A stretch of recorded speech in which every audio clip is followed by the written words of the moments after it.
আসসালামু আলাইকুম বন্ধু বান্ধবীগণ, সবাই কেমন আছেন? আমি আলহামদুলিল্লাহ ভালোই আছি। তো এই গরমে একটু শরীরে ক্লান্ত আর কি। এই যে আফারা বউর আম্মেগুই কইতেছি একটু গরমে রান্নার পারবেন, এর পাশাপাশি লেবু শরবত খাইবেন, এটা কিন্তু আম্মেগুই উপকার হইবে বুঝছেন। মই একটু খাইতে আছি লেবু শরবত, রান্না বাড়া করে চলতে আছে। এই লেবু শরবতটা খাইলে একটু পরানটা ঠান্ডা হয়ে যাবে। আর এই যে কি গরম ঠাডা পড়া রোদ, আর লেবু শরবত খাইলে তো একটা উপকার না, অনেকগুলাই উপকার, খালি পরানটাই ঠান্ডা হইবে না। আমের অনেক উপকার। একটু হালকা ট্যাঙ্ক দিয়ে লইছি, একটু হলুদ হলুদ দেখাইবেন, ভালো দেখাইবেন, ভিডিও করি তো এর লেগে। আর দেখেন শরবতের গ্লাসটা দেখলেই পরানটা ঠান্ডা হয়ে যায়। আর যদি ঠান্ডা পানি দিয়ে আইবা যে শরবত খান, তো অনেক ভালো লাগছে। একাল পরানটা ঠান্ডা হয়ে গেছে, এদিকে রান্না বাড়াও বাহিয়েছে। এই কাটালাডি আজকে কেমনে জটাপট পরিষ্কার করে হলাম, আর কেমনে কি রানমো হেয়ার একটু রেসিপি দেখামো আমি। এই যে কাটালাডি গুলো সিলাইতেছি, উপরে কিন্তু একটা খোসা থাকে, এই খোসা গুলো সিলাই এবার ভিজেই ধুইতেছি। এদিকে আবার এই যে ডাঙ্গো হাক দিয়ে রানমো, তো মোরা এই ডাঙ্গো হাক আমরা মনে হয় ডাটা শাক কন, যাই হোক হেয়া কি কথা। এই ডাটাগুলো আলাদা হচ্ছি আর এই হাতগুলো আলাদা হচ্ছি, দেখি কেমনে কি রান্না যায়। এই যে অনেকক্ষণ ভিজেই রাখছিলাম আডিগুলা, এখন এর একালে সুন্দর মতো সেকে এই যে ছাঁচতে আছি একটা একটা।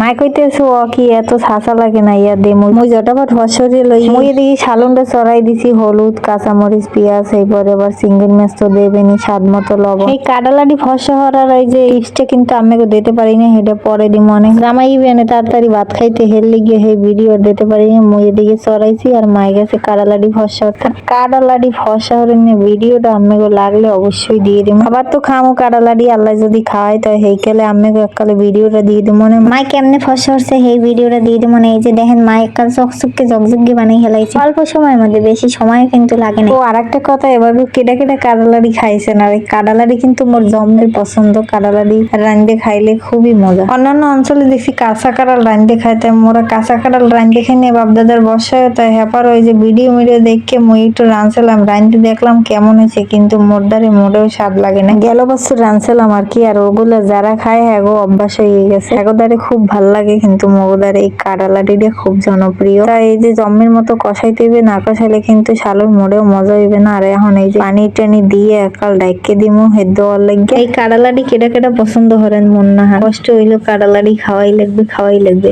এদিকে জামাই আইয়ে পড়ছে, আইয়ে দেখে মই এখনো রান্ধি কেমনটা লাগে কন দিয়ে। এখনো শালুন ফোড়ে, এইবারে কবে শালুন ঠান্ডা হইবে এইবার খাই। এই ডাটার হাক কিন্তু সবই দিয়ে দিলাম এই আড়ির মধ্যে। আর রান্না বাড়া একটু একদিন দেরি হইলে দেখবেন জামাই থোত মাঝে ছড়বে, হ্যার কি কম থোত মায়ে বুঝায় একালে খই ফোড়ে। ওই যে খই যেরম ফোড়ে এরম থোত মাহান ফোড়ে, মানে কোহেন কি কইবে এইবার দিশে পায় না।